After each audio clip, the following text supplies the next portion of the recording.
Frau Gabriele, Sie haben vor einigen Jahren Ihren Lebenspartner verloren und dann in der Folge einige besondere Erfahrungen machen dürfen. Warum ist Ihr Partner verstorben? Ja, er ist so nach und nach an Parkinson erkrankt. Die Krankheit war schleichend fortgeschritten und damit einherging starke Schluckbeschwerden. Und die Stimme ist immer schwächer geworden. Die Logopäden haben auch gesagt, es ist immer die Gefahr einer Aspirationspneumonie, dass er was in die Lunge bekommt und dann an einer Lungenentzündung erkrankt. Dann ist er auch an einer Lungenentzündung gestorben. Sie haben mir gesagt, dass er vor seinem Sterben noch eine Sterbebildvision gehabt hat. Wie hat er das erlebt? Also er hat mir erzählt, dass sein gleichaltriger Cousin, dass er den gesehen hätte. Er stand offenbar auf seinem Bett und ging dann durch die Wand, hat sich entfernt. Die waren gleichaltrig und sind zusammen aufgewachsen. Und er war im Osten zu Hause und hat ihn im Westen dann auch besucht. Und als wir nach der Wende rübergefahren sind, da standen wir dann auch an seinem Grab und soweit ich mich erinnere, ist er so um 86 rum gestorben. Und dann hat er auch seine Schwester gesehen, die stand am Fußende vom Bett. Und ja, da hat er sich auch sehr gefreut. Und die war aber ganz ruhig und ist dann nach einiger Zeit wieder weg gewesen.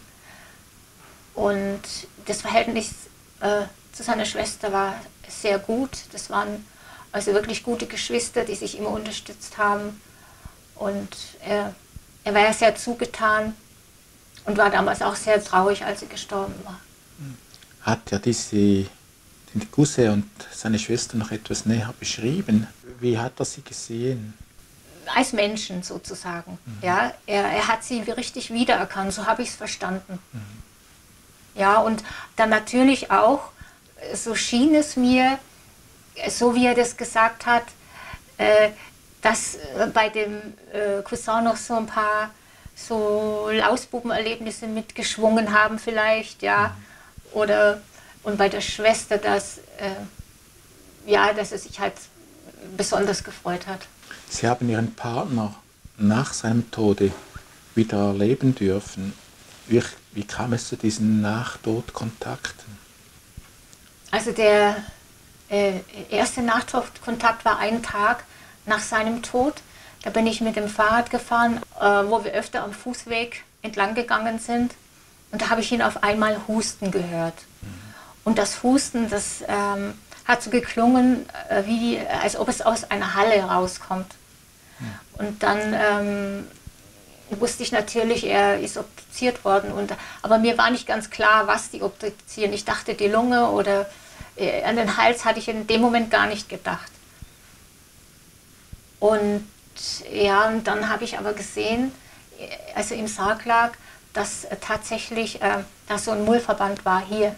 Ja, also der ist schon im Hals auch obduziert worden. Und dann bestand für mich auch schon gleich ein Zusammenhang. Da dachte ich mir, dieses Husten, dieses Hallen von dem Husten, das passt irgendwie zusammen.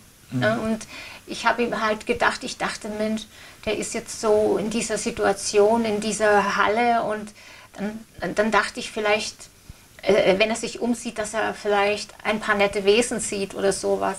Und dann habe ich ihm halt solche Gedanken auch geschickt. Weil ich war in der Situation völlig überrascht, weil ich hatte solche Dinge noch nie erlebt. Ja, und einerseits, ich war irgendwie überwältigt, weil einerseits hat es mich gefreut, andererseits war ich ein bisschen hilflos und dann die ganze Trauer, das war einfach zu viel. Der zweite Nachtodkontakt war, also ich habe ein Beerdigungsinstitut ausgewählt, das nicht so streng nach Reglements geht, sondern mehr auf die Bedürfnisse der Trauernden eingeht und auch des Verstorbenen. Und so durften wir halt bestimmen, was in den Sarg reinkommt. Die Kleidung, die Kissen und Decke und sonst noch was. Dann habe ich ihm mein Kopfkissen in den Sarg gegeben und halt die Decke, in die er gewickelt war, als er gestorben war. Und dann halt also eine Kleidung, die er sehr gerne getragen hat, nicht die er am liebsten getragen hat, weil ich die selber behalten wollte. Einen Tag danach, also als wir das alles dorthin gebracht haben, da bin ich morgens aufgewacht und dann habe ich diese orangefarbene Decke gesehen, die hing vorne über dem Lattenrost.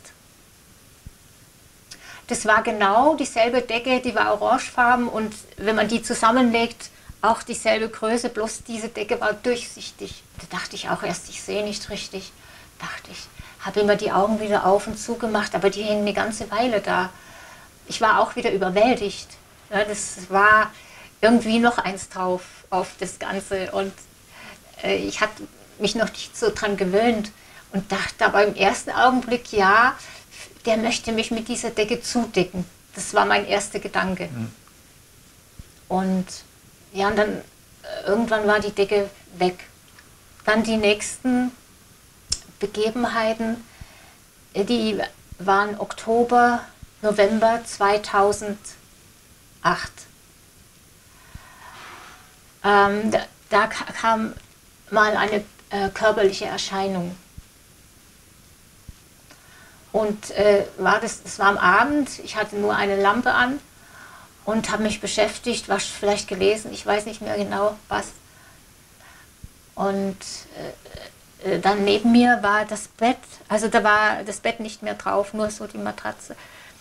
Und dann habe ich ihn gesehen, wie er da so schräg saß, so, als ob er so sich hinten aufstützt auf die Ellbogen. Und er war gar nicht durchsichtig. Aber was mir aufgefallen ist, der ist auf demselben Bett gesessen, ja, auf derselben Matratze. Aber die war nach unten versetzt. Also, und dann dachte ich, das ist so irgendwie so versetzt. Dann dachte ich mir, das könnte eine andere Dimension sein. Aber vielleicht hat er mich nicht gesehen. Ich habe ihn nur von der Seite gesehen, aber ich glaube, wenn der mich angesprochen hätte, ich wäre fürchterlich erschrocken. Also ich wäre mit der Situation nicht richtig fertig geworden. Und dann saß er eine Weile da und dann war er auch wieder weg. Als Sie Ihren verstorbenen Partner gesehen haben, wie haben Sie ihn wahrgenommen? Ja, er hatte die Kleidung an, die ich behalten habe, die er am liebsten getragen hat. Die hat er getragen, als ich ihn gesehen habe. Was hatten diese besonderen Erfahrungen, die Sie machen durften, für Auswirkungen? Das erste Gefühl war immer so ein eher freudiges Gefühl. Aber das zweite war dann, ich war ein bisschen überfordert. Und ich habe mir dann immer überlegt, wie kann das sein? Vielleicht bilde ich mir doch das alles nur ein. Vielleicht hat es andere Ursachen und hatte ich gedacht, wenn ich das genau wüsste, dann, also das wäre ja wirklich schön, ja, wenn ich das genau wüsste, dass es so ist und dann hätte ich auch gleich den richtigen Bezug herstellen können. Und ja, dann hatte ich noch so eine Art telepathische Erlebnisse. Und zwar eines Abends lag ich da auf der Seite, auf der Couch, auch wieder erschöpft und traurig. Und dann habe ich plötzlich Jazzmusik gehört. Und dann dachte ich erst, ich hätte das eingeschaltet. Aber ich habe überhaupt keinen Fernsehen mehr geschaut und ich konnte Musik auch nicht ertragen. Und mir war es nicht ganz klar, also die Fenster waren zu und auf dem Flur waren rundherum keine Nachbarn, nur oben und unten. Und von denen habe ich auch nie Musik oder sowas gehört. Und dann wüsste ich ja, wo es herkommt. Nee, das war im Wohnzimmer.